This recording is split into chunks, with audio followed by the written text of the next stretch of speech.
Hello, friends. Welcome to this special show.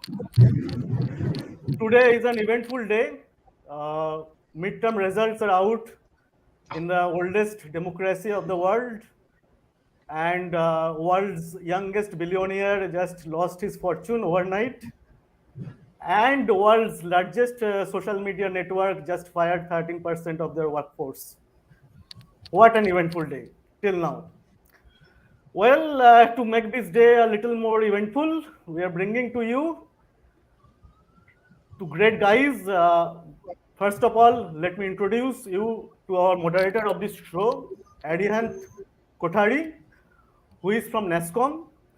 NASSCOM is the apex body of $250 billion Indian software industry. It incubates close to 10,000 tech startups in India, and out of them, 3,000 are deep tech startups. So NASSCOM, as a part of NASSCOM, Arihant is mentoring a number of startups in deep tech space and in sales tech space. And over to Arihant. Thank you so Thank much for joining.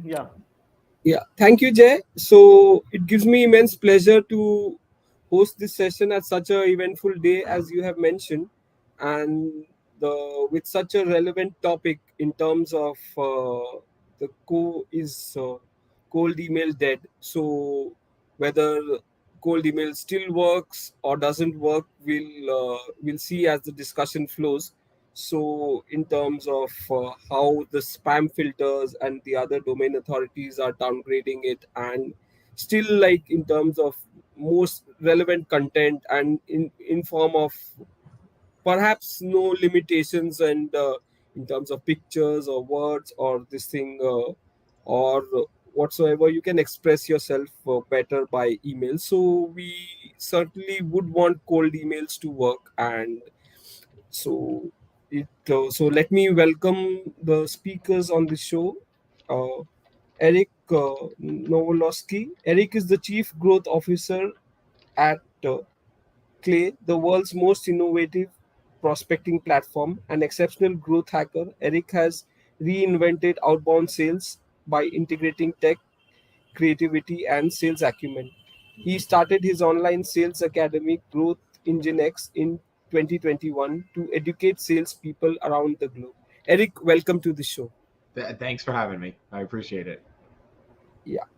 So, our second speaker to the session is Jared Robin. Jared is the pioneer community growth leader for Rev Genius, and he is perhaps running the world's largest active online community of salespeople.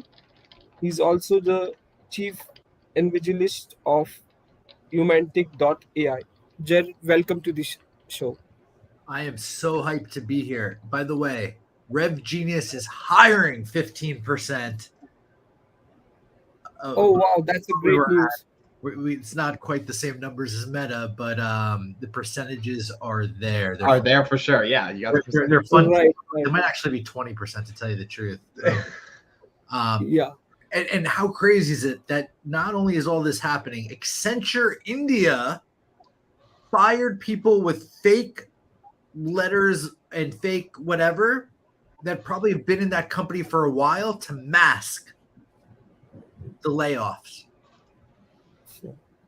So Really? with this, let us begin the session in terms of what's working for cold email and whether it's dead or not.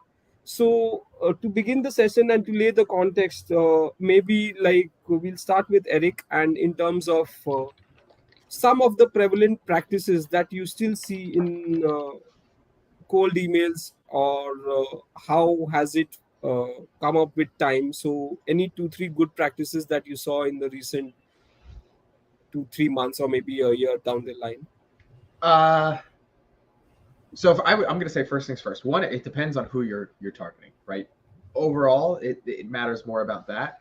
Whoa, what is going on? So first of all, I think the number one tip that most people get wrong about cold email, that I even see wrong in my own inbox, is they write 2-paragraph long essays about the email.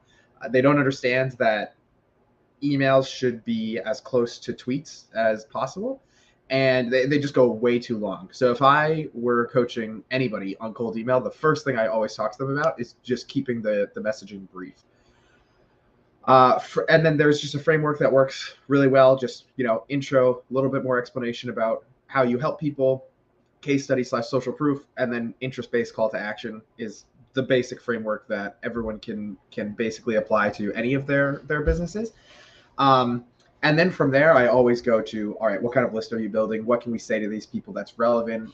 And those kind of things. But generally, big blanket statement, 4-sentence emails with that framework. Make sure your DNS settings are set up. The amount of people who come to me with email problems, and then I'm like, hey, you don't have a DMARC set up. You'll increase your open rates by 20%. Don't even pay me a consulting fee. I just crushed it for you. That is another thing as well. Jared, what are your takes on that in terms of what do you find good practices currently prevalent in cold emails? Yeah, so those are all spot on. Eric and I share similar schools of thought. Heck, I hire Eric, so we better.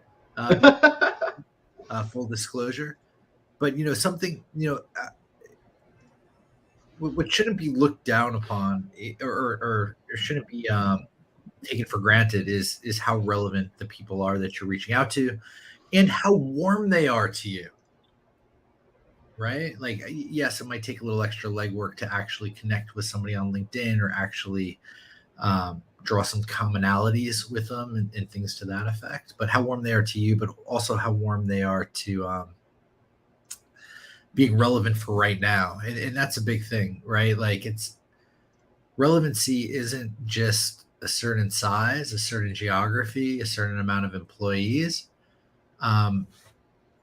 That's calling that table stakes is an understatement. Like that's you learned that 10 years ago or 7 or 20 years ago.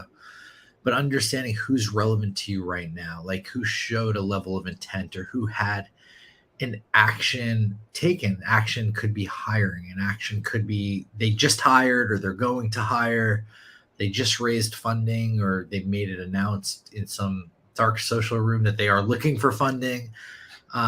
When you can be relevant to somebody right now, this month, and your messaging shows that, it's going to go over well. And it's funny, that same thing that's good for email is also good on the phones, or good if you mail a letter, or good everywhere.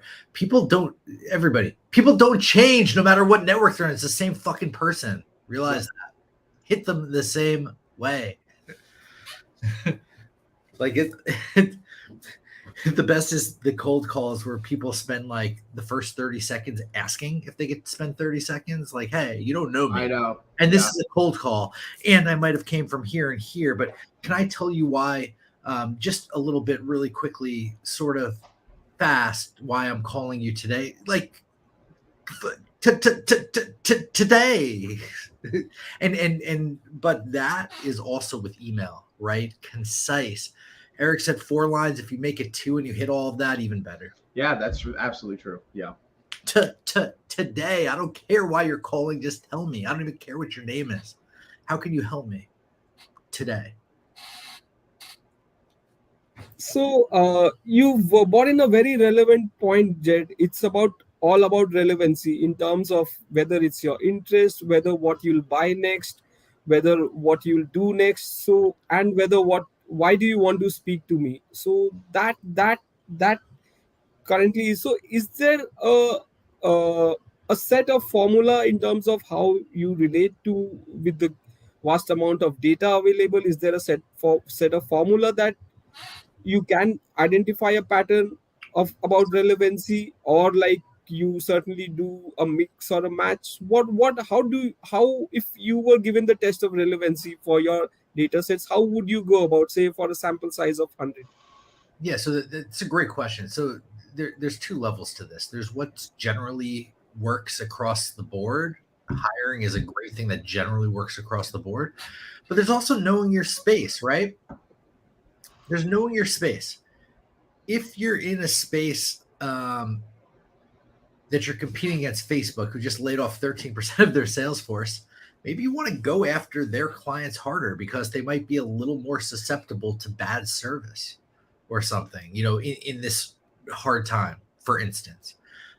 If you've heard of a SOC 2 breach on your client and there's on your competitor, and there's this big security thing, maybe relevancy for this month before they fix it is just to go ham at everybody that experienced it. I know I speak with an awesome sales development leader that did just that with so two layers. There's the general layer of what generally works.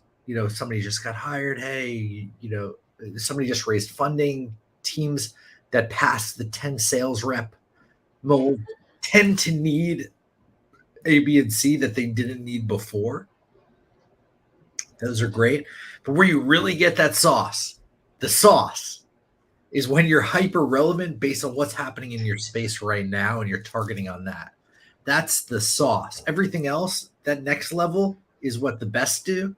The gist on the whatever is what everybody does. I pray everybody does it. People don't even do that.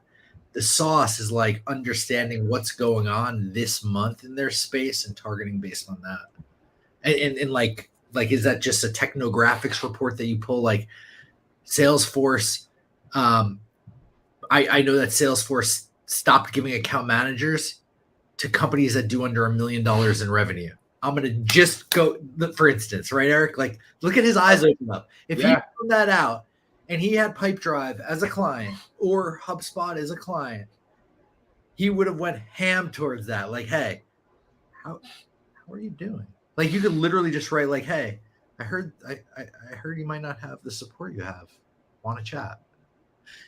Notice how the more relevant you are, the less words you need to use. So if you have Eric at abccrm.com that writes to somebody just like that and said, I heard you might have a problem, want to chat, and that's all you write, that could be relevant enough. Sure. The more Eric, you get, the deeper you get, the less words you need, and the more you can connect right now. And that's scalable, that phrase. Heard this happen. You can send that to 1 million people. So, Eric, if we get a step backward in terms of before relevancy, like how would you get to that data set in terms of the ideal customer profile? In terms of, do you have any set benchmarks to get that data ready before the steps that Jared mentioned about relevancy and all that? So are there any set benchmarks, or it's a hit and trial, or what is it? Well, so you really have to work backwards from your problem, right? So you have to work backwards from who am I going to talk to, and how can I talk to the person who's in the most pain right now? So Jared hit it right on the head with trigger events of like, there's something in the marketplace that we can talk to them about right now that I know that they're feeling this kind of pain. And not like, you don't have that opportunity all the time. So usually you just work back from the problem, right? And so you could take, for example, if you are a Facebook ads agency that you are selling basically a commoditized product of, Facebook ad services, right? So I always approach it from the bottoms up approach. Like, who's the best person that I could go to? And then I'll go to the top from that. So I want to be talking to marketing people, sure. But I want to be talking to marketing people that they recently joined a company, and they're working at a company that's already running Facebook ads, or in an industry that Facebook ads works really well in already. And so basically the tools that we would use to do this is, one, I'm a huge fan of Apollo. I've done tons of split testing on Apollo versus Seamless versus LeadIQ versus Sales Intel, Icy Leads, all of these other tools. Apollo has the best coverage. Like, if you just want to get your whole target addressable market, if they're on LinkedIn, they're on Apollo, and it's just a a great thing. So first, pull people who have recently joined the company. You might need Sales Navigator, and you might need to scrape Sales Navigator for that list, and then you could enrich it in Apollo for all those email addresses. Great. So now we have that list of all the people who recently joined as chief marketing officers. Now we can use something like BuiltWith to go out and see, okay, are they already running Facebook ads? Do they have Facebook type technologies installed on their website already, and use that as a qualifier? Third, we can go out and we could use a website called Data for SEO to scrape website traffic data on these people. So then we could also have a good idea of who's hurting the most in the marketplace. And this is our biggest trigger here, is who is just crushing it with their direct traffic. They're crushing it with their email traffic. They're crushing it with their search traffic, but their paid media traffic is under, a certain threshold in the industry that it really shouldn't be at, or a competitor's, at 10% and they're at 2%. What are they doing to be so much better? And we could teach them about that. So, of course, I'm not completely unbiased here. Clay is a tool. Clay.com is the tool that you can bring all of these databases together. And so you could just bring this list, get all of your marketers, and you can turn a list of 5,000 marketers that you would have spammed with the same exact message to every single one of those, and transform it into, hey, notice you're using the Facebook ad pixel. I pulled your traffic. My tools are sometimes inaccurate, so don't hate me here, but it says that you're getting about 70% from direct, 3% from paid. Your competitor, you could also use Clay to find the competitor. Your competitor is getting 10% of their traffic from paid. Want to take a look under the hood to see exactly what they're doing? And now that message might only fit 700 people in the list, but it's going to set way, way better than just spamming the same 5,000 people with the same message over and over and over again. So that's my shtick on relevance. I hope you can follow. Yeah. So Jared, how would you personalize emails? Say for a data set of 1,000. I know you mentioned in some of this in your relevancy this thing, but still from this thing. Say I'm a shoe seller, or I'm a cake seller, florist or a florist in New York. So and I want to personalize emails. So for 1,000 people. So on a B2C rather, where these things become difficult in terms of this thing, because we don't know their designation, their companies, or this thing. So is there any way to personalize those, any shortcuts or any systematic methods? Are you trying to look for shortcuts on not knowing what every person does, or what? Like you want to personalize, you just want to put everyone's first name, you can do that. Erica's probably more apt to handle shortcuts on this. So I tell everybody 80% of your message is reliant on the relevancy. The only reason I like personalization, and actually if we didn't have such a big spam problem, like I wouldn't even personalize messages anyway, because the relevancy is so much more important. So all of those things that I just talked about, we know that their competitors are beating them at paid ads. That's a crazy signal to know we should be reaching out to them, because we know that they have a huge pain point. If we don't have a signal like that, now we need to include something else in our email so that we're not blanket messaging tons and tons of people, because then they're just going to start marking you as spam and you're not going to get any of your emails delivered. So using Clay, we could create first lines like, hey, notice that you've been the CEO of, XYZ company since, and then insert the day like the month that they started. So we could say May 2017, which is not available in every database. So as soon as people see that, they're like, oh, okay, they might have looked up my LinkedIn profile. I love putting personalizations into call to action. So when we're emailing these chief marketing officers, I love throwing in the CEO's name as the call to action to then say, would it be useful to get an understanding of your traffic to successfully accomplish the goals that you and insert CEO's name have outlined for the year? Those are things that we can do in Clay. And then I really love just PS lines that also make people question if it's a automated email or not. So we can bring in, their local location and see if they have ever been to a top attraction in that location, if they've ever been to a top restaurant in that location. if they've ever been to a top historical site, even if you want to throw that in. I could pull their college, and I could ask when was the last time that they had been, because I noticed they graduated in 1998. I can pull the person who gave them a recommendation and figure out how they, and ask them, say, Jason wrote this. I saw the recommendation Jason wrote for you. How did you guys first meet? It's like, it really is just up to your creativity to come up with these personalizations. That's what's so awesome about Clay, is we give you the full LinkedIn profile, the public profile, and all of the data on it. Now it's just up to your creativity of like, all right, where can I take something that shows up on everybody's profile and insert it into this place or not? But I always tell people, this is 20% of the battle. This is not the entire thing. It's more about the relevance. Personalization is just so that I could send a lot of emails and have people question if it's real or not, and not get marked as spam, because I'm always trying to outrun the bear of everybody else who's trying to send these emails and they're getting marked as spam. There's cool tools like Reggie as well. .ai, that like absolutely that will pull from your Twitter, from other things as well. And when you layer a couple of these on top of each other, you could do things at scale pretty easily. Yeah. So I mean, let's even talk about Reggie.ai, right? Reggie.ai is such an awesome tool because, like, in the theme of cold email is dead, Reggie.ai is such an awesome tool because they're using machine learning to put you in the hands of thousands, probably millions of emails. And then they're also sending it out through their integration. So they also are getting feedback loops on what's working and what's not working. And then you can, as a sales rep, just now take all the time you need to set it up, because the setup is the most important part in Reggie. Set it up with your offer, set it up with your market, set it up what they care about, their pain points. There's a lot of different fields that you fill out in Reggie, and then just let Reggie run.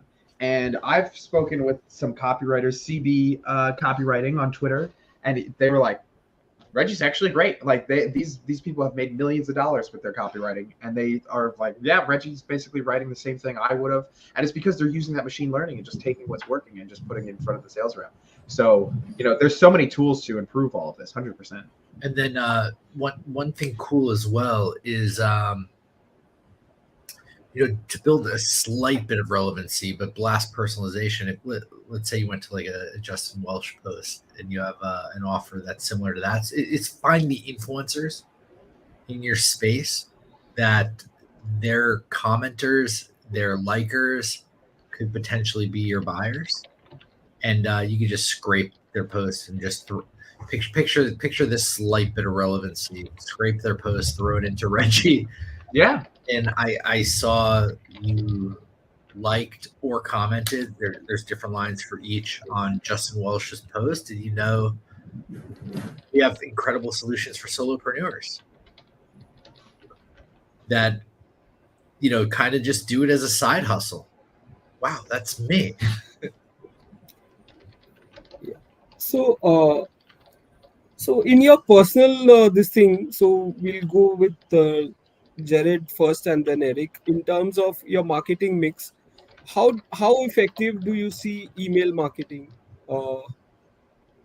Email is in the last maybe 2-3 months or 6 months data. Like, how effective is email marketing, given your spend and ROI perspective and this thing, your campaigns for your business? Email marketing is the most measurable, way to scale, probably, right, Eric? Yeah. So the way I kind of talk about email marketing is that if you can nail it, it has just a gigantic return on investment. I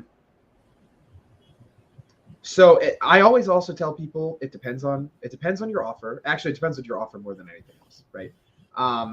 And also your target demographic, right? Because if you are a company selling to software engineers, cold email will not work for you. Unless you have the most amazing offer in the entire world, I'm still not even sure if cold email would work for you. The other channels like Quora, Reddit, and doing some serious content marketing, and then doing some serious content marketing on GitHub as well, is going to perform so much better for you. So it really depends on your channel. SaaS is a channel where like every SaaS company is emailing every other SaaS company to use their SaaS. So there's like this circular just competition. I just found out emailing property managers to see if they wanted their gutters cleaned was maybe the easiest email campaign I've ever run in my life. So it really depends, one, on your offer, and two, who you're reaching out to. But yes, it has phenomenally low startup costs, and you could get a very high ROI very quickly. But you need to be able to nail it. You need to be able to easily communicate your offer. And you need to be able to do your list building really well. Yeah, I remember when I was emailing art galleries, I was getting no less than 25 meetings a week. Wow. And to give perspective, I wasn't emailing more than 200 people a day. Yeah, that's awesome. 25 meetings like held. Yes. Yeah. That's that. And so, like I said, it all comes down to your offer and who you're talking to. If you want to try to sell a billing solution to YC Combinator companies, that's an uphill battle. Good luck.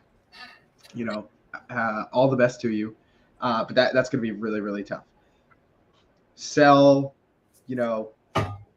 services to help YC companies raise money that they exited YC, say they exited YC 12 months ago, and see if any of them need help raising money.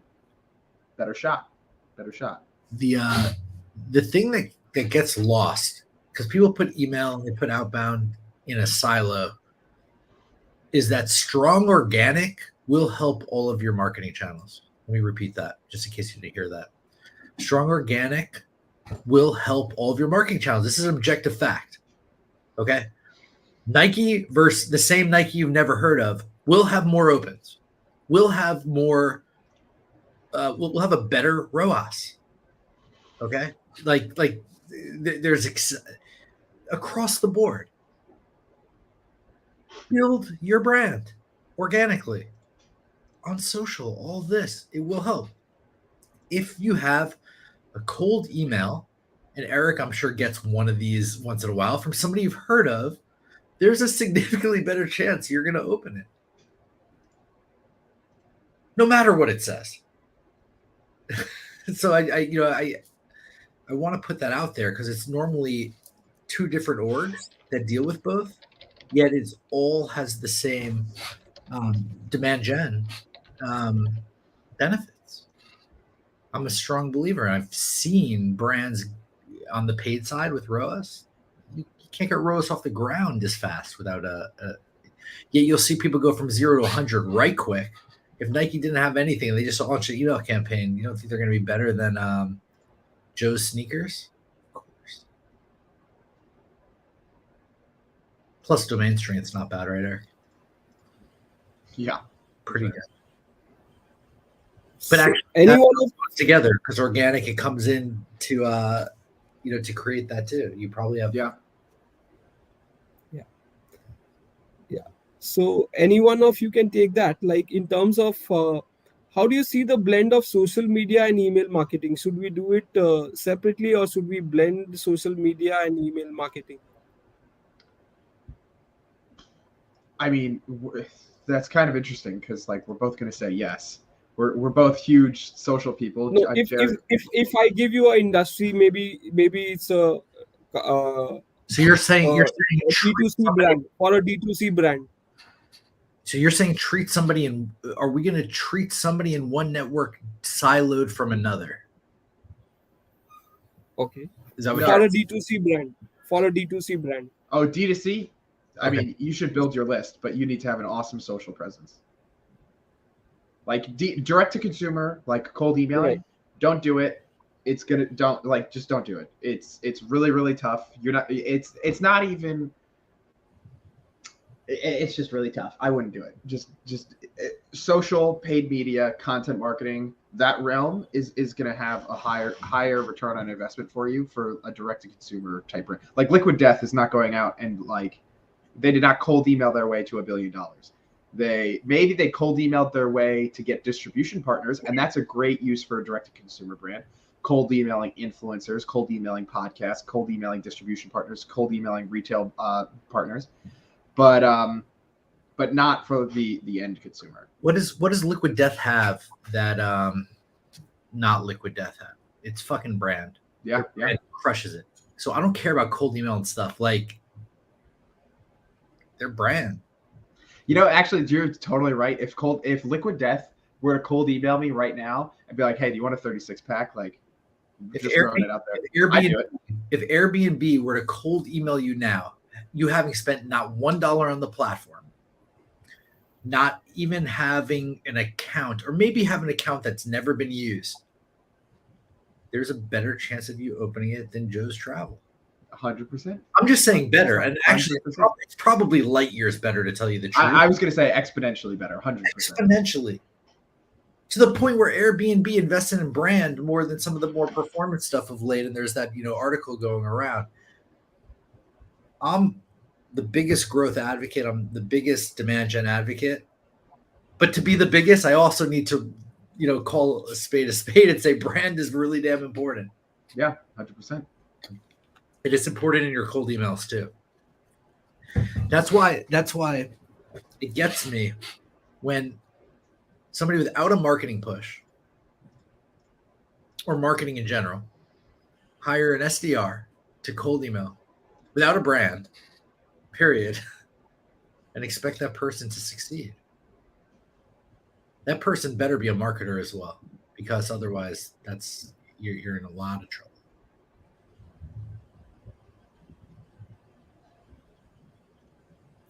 Say a cold email works for a SaaS based industry. So how long does it take for a sales to close? The earliest possible time and the maximum possible time, given your experience, for a SaaS based business? That's a wide range. Yeah, it really depends. Like I've signed up. So perfect example. If you want to talk a SaaS-based business, this isn't cold, granted, but Google sent me the ability to update my business plan for Gmail, and I did it the second email they sent, never speaking to anybody. I'm like, damn, it's gonna go up. But I was a customer. It depends. Is it product growth? Or is it not? First off, is it a cold email from Dropbox, or is it a cold email from Stripe, or is it a cold? It's a cold email from Stripe, and they're watching you like run all these things amok. You might set up on the spot and be like, "Damn, thank you." You might write back, "Thank you." Yeah, that's true. Now, if it's a cold email from a seed company with an SDR who's about to do a LinkedIn post about why they fired him after 2 months of not being promoted, but before that point, sending me a cold email about something that somehow gets past spam, I'm never going to buy.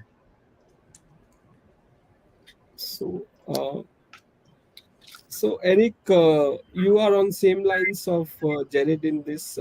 Say, for example, can we assume it takes from 2 days or maybe up to 2 months or a year, or like, would you want to give it a time frame? Or I mean, it really depends on your offer. It depends on everything. There's too many things to say a blanket statement like that. Okay. 1 day, but roughly, 1 day on average. 1 day, the earliest if possible. It depends. It also depends on if it's a sales motion or not. So for salespeople, do you have any low-code, no-code platforms in mind in terms of cold emailing and what works? So does that mean a sales engagement platform? Right. There's a lot of tools, yeah. So yeah. So anything you would want to name or this thing in terms of this thing, or like? Yeah, certainly. Smart Lead and Instantly for your email warm up and your email sending. Then Apollo for collecting data. If you need mobile numbers, if you're on a budget, go with Seamless. If you can go a little bit higher and get more accuracy, you could go with like Lead IQ or Lucia or People Data Labs. get an email verification tool. Email list validation has an AppSumo deal. Of course, I'm going to say you could tie all of this together and do everything in one platform on Clay. I got to throw that out there. I second that. Yeah, thank you. Integromat and Zapier are great for if there's workflows that you want to trigger back and forth between things. Got to do that. Build your brand with automated posting tools like Taplio and Tweet Hunter. Repurpose.io to do that with video as well. And that's probably use Reggie for copywriting. Reggie.ai. That's important to note.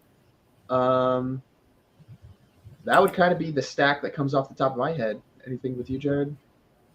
I think what's important is to pick a sales engagement platform or setup that's not going to land you in spam and to handle that accordingly.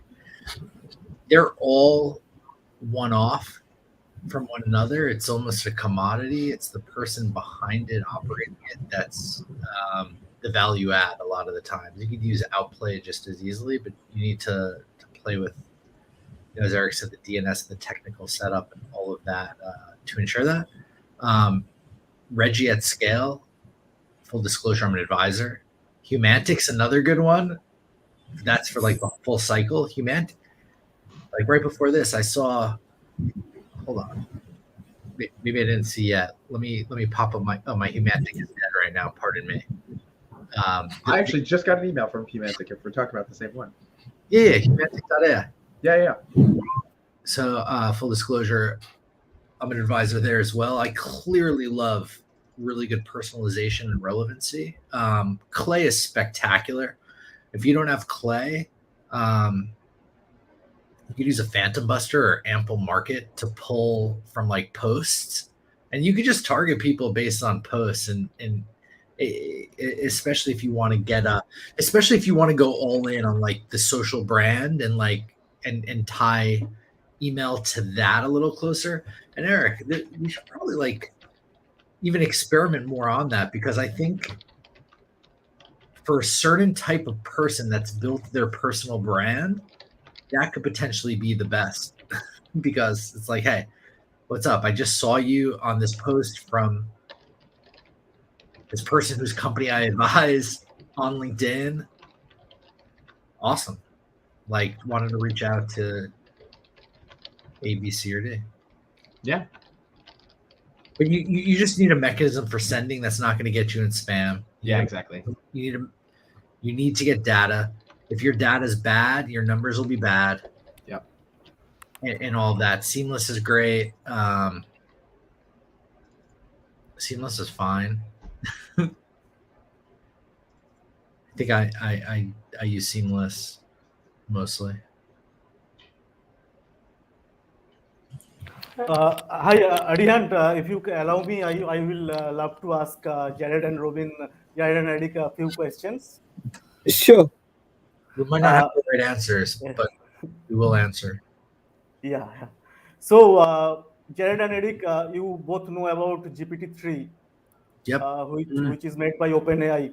Yeah. And and GPT-4 is coming probably in Jan-Feb next year. So what's your take on this? I mean, a lot of SaaS tools have been designed based on GPT-3 and GPT-3 for content writing, like, Jasper and Copy.ai. And write a full and Reggie. So how to use GPT for cold email writing? And if we, what I have personally used Apollo for a long time. So Apollo has this no-code platform where you can just put the fields and it will auto-populate from the list. So that kind of no-code platform plus GPT-3 plus what you are building at Humantic.ai, the buyer intelligence, together these three forces, can it shape the future of cold email? Yeah, GPT-3 is great. It's helped make founders have a full data science team when they, it's furthered products. It also made people copy everybody, but whatever. Like, we love that. What's GPT-4? Like, I actually am GPT-4 right now. Jared is taking a nap. This is exactly what he would say. So I mean, I think it's great at scale. I think the need for people on the outbound side will decrease, but not just because of this, but because of correct alignment of reps to actually scale. We don't need so many people to scale. But yeah, I think it's spectacular. I think having a Reggie at my disposal is out of control. I want to write a book, and I could do it all through Reggie. Like have it correct me, write it better than me, all of this. And that's pretty special. It's awesome for content writing, but for short format like cold email or suppose a LinkedIn message. A million words I could write on Reggie for the record. Yeah. So that's pretty long content. Yeah, I'm gonna write big blog posts, maybe more. So in future, is it possible? Suppose I want to start a drip campaign on LinkedIn. Is it possible that I don't type my own message and GPT does it for me? Yeah, but I think like anything, the more you train it to be like you, the more you feed it relevant things, the better that message will be. Like I took GPT-3 and I said, write an article about this topic, like vague, right? And it wrote something pretty darn decent considering, but it was also a year old and it was pulling from weird sources and all of this. So like anything, it's how much you train it. I don't think we're at a point where it could replace somebody super creative and good, but I think we're at a point where it could replace an average person. Yeah. Yeah, and that's actually what I was just going to say too. Is the content creation that I do for Clay is so niche specific and so highly skilled of what I'm trying to put out that GPT-3 doesn't really work for that. But if you were to go to GPT-3 and ask it, hey, make a blog post on how to run a laundromat, it's going to crush. It's so good at doing these things. And so I actually see a world where every email that you send is going to be GPT-3. And you're going to give it its inputs. You're going to train it on those inputs. And you're going to say, this person started as the chief marketing officer. They started as this title at this company at this time. They are using these technologies on their website. Usually that means they have this problem and have all these inputs, and they tell GPT-3, all right, make a cold email from this. And it's going to take all of those inputs and make a cold email. And you'll send all of your emails like that. There's just, I am always the last mover on technology. Well, I'll say I'm the second mover on email technologies because I just want to see other people kind of mess with it before it actually works. There's a software called Calendar.ai that they send 100% of their emails with GPT-3, and it's just not there yet completely, but it will be one day, but it's just not 100% there. So one day, yes. Now you still need to give it a lot of training. If you don't give it that training, like what Calendar is doing, the emails turn out really, really wonky. Thank you. Jared, coming back to you. So tell us about Humantic.ai. I mean, it's a wonderful product they're building. Platform they're building. Yeah. Every time I go on LinkedIn, I see the time it is in my prospect or whoever I'm looking at's time zone. I understand exactly the personality they are. Like disc personality, yeah. And how best to deal with them. With myself, it's spot on. With our new COO, it's spot on. Eric, by the way, Jason's our chief operating officer now. Yeah, Jason and I were just talking about that. Actually, while we're having the call tomorrow, because I was like, Jason, I'm sitting here. You want to get something started? So yeah, that's why we're talking about. It makes sense to those that know. Yeah. Like I had the opportunity, you better believe it. And it is like him. It's exactly like him. So it helps on calls, like where to navigate and stuff. And it's super intuitive in how it's built into LinkedIn, to my calendar, to my email. Have you been playing with it, Eric? It's I use it. Yeah, you were the one who told me to sign up, and I signed up. Yeah. So are you using Superhuman for email? Not Superhuman, Humantic. Superhuman. I No, don't for touch- email. Yeah. For email. Superhuman seems cool. I've never used it. I tried to Okay. sign up for it. It confused me. I thought it So was supposed to be more is intuitive. Humantic compatible with Superhuman or no? No, totally different. Probably not. It's compatible with Gmail. Great. So when you are mailing someone, you know which personality type they are, and based on that you can, yeah. Yeah, and they're doing some cool things there, and I believe there's some like partnerships with them and Reggie because they're slightly different and they're slightly the same, and it's or similar, I should say. So there's some cool things there. So, what are the personality traits that you capture in Humantic? Here, I'll look you up. Pardon me.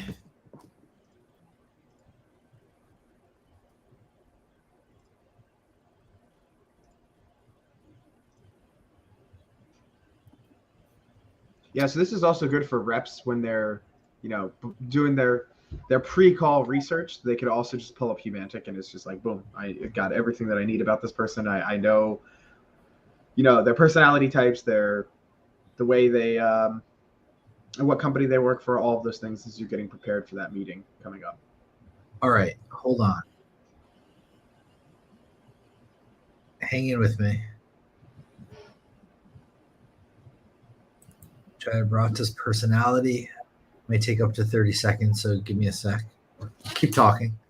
Because that's like something. It's so funny. It's like one of those things that so many salespeople are told that they need to do, but then like nobody really teaches them how to do it. Like, what should you be looking at? What things pre-call should you look up? Okay. What could be important to them? So Humantic helps a lot with that. Jay, you ready for it? You ready for yours? Yeah. You're price sensitive? No. No? Really? No. All right. Not easily convinced, cautious and analytical. The other two we got you on because of how quickly you turn. Maybe not price sensitive, more likely than others to negotiate on pricing and terms. Well, they don't Jared, have- how are you with that? I'm a terms guy. Like, you'll say the price, I'm like, cool, that's a price, but give me like, I want terms. I look for value. If the value is more than the price, then I take it. Well, yes, of course, but like if you're ever going to negotiate somewhere, that's just the way I am. All right. Maybe away from cold So- real estate. Okay, when writing an email, the subject, make it objective, like analysis of the current status, like how to sell today. Avoid emojis, recommend bullet points, and have like a logical closing line. No emojis for Jay. Is that right? If I put an emoji in an email, what would you say? Yeah, probably I will not get excited. Yeah. So yeah. Yeah, fair. But tell me, Jared, how are they getting all this data? They are not publicly available. So, like psychometric test, it's personal, correct? Well, I know that you have a bathroom behind your right shoulder if you go 30 feet to your left, and that there's carpet on the floor, even though I don't see it. Yeah. Saying I might be in the room. So that's my next Just question. kidding. I'm not in the room. That's my next question, Jared.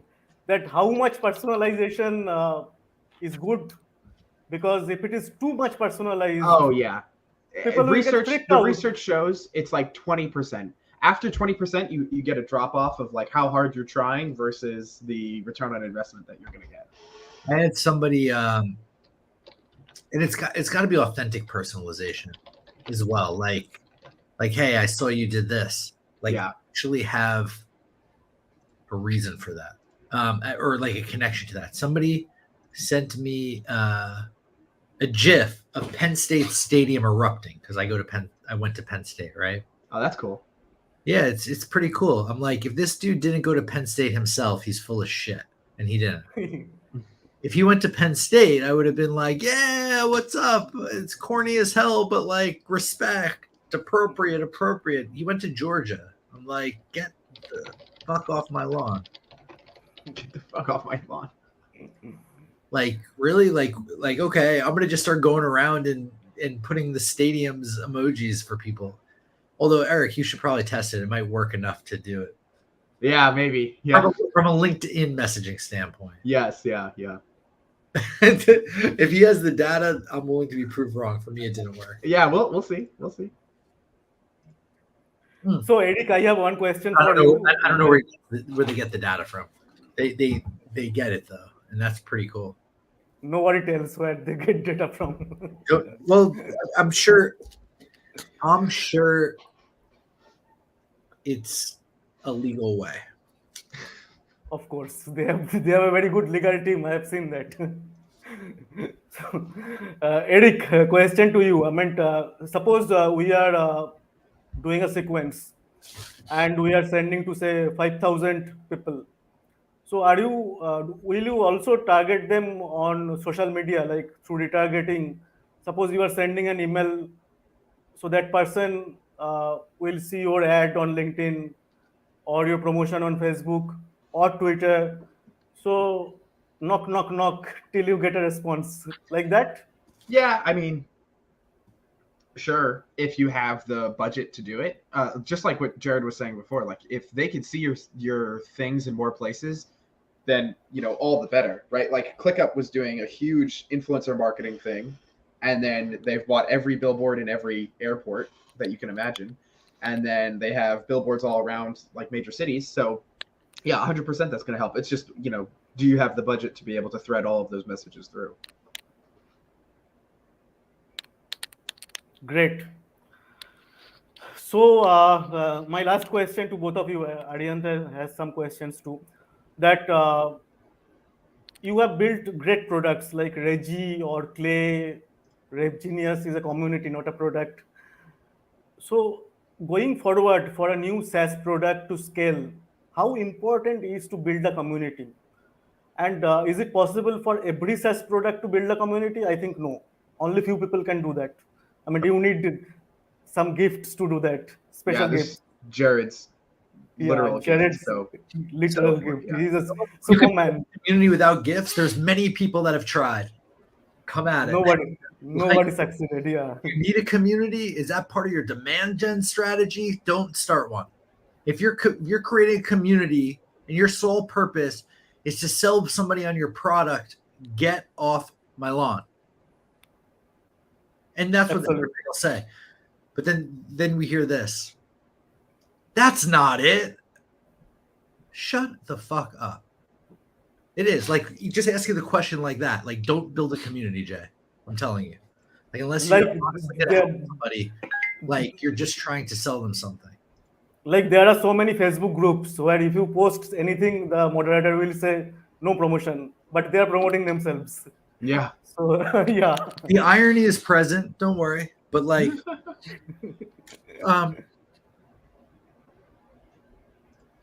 some are better than others. There's tons of communities. There's a low barrier to entry to start, high barrier to keep engagement, even higher to understand the metrics and like what you're pushing and stuff, and care to do that, care to set that up, and measure value that members are getting. Most people are measuring value their company is getting by sales, by pipeline, by community qualified leads, and those are all important and they're great. I believe a community is as neutral as could be to stuff, understanding that it needs to take payment in some way to sustain itself, but even with that, doesn't let that sway what it is. And I think that's key. And then and could say fuck off to like anybody at any given time, which I have. I'll do it again. But back to your original question. Does every company? So I think the answer is if you can get to a point where there's a need for the community you're creating from the community members, right? MakerPad started an awesome community. There was a need, right, Eric, to put together no-code tools. Yep. There was a need, and they created it. Indie hackers created an awesome community that Stripe later published because there was a need, and they're kind of similar with MakerPad in some ways. MakerPad's a little more technical on the put together, but like the thought leadership or whatever in indie hackers, like guides people to MakerPad to put shit together. There was a need. On Product Hunt, the community that they started was big because people need to go to market. And this was like a platform that could do it. And to be honest, like a good amount of communities by SaaS products are created because there's a need, but I just want to say that has to remain at the forefront of whatever you do, and then insert your product later. What's cool is watching Sales Hacker, right? Because it was purchased by a SaaS company and they're not infiltrating it. They're keeping it separate, right? Like to an extent, they just added the Buy Outreach logo on it. But before 6 months ago, it was just Sales Hacker purely, and it still kind of is outside of a little of that. You need to, if you're going to start a community, you need to honestly be trying to help the people without selling them. And if you could get to that point, and like even if helping them is selling them your stuff, but like it's becoming objective that like it does help. And I think we could all probably think of some that are like that. MakerPad might be one where like upgrading them, does help more. That's a perfect example. Like when you're selling them education and like more access, that's different than selling them a SaaS product. But that's just my 2 cents. So should community be part of GTM? Yes, but that doesn't necessarily mean starting your own community. It might mean you being involved in other communities, right? Based on if there is an actual need or you're just duplicating shit. And if you're just duplicating stuff, the need for them, create a customer success community to reduce churn and retention and have all your clients there and help them with their needs because they've already bought from you. For what it's worth. Gotcha. So Eric, listening. Coming back to Clay. So Clay started as a prospecting platform, but now it is testing in beta as a full-scale sales automation platform where you can design sequence. Correct?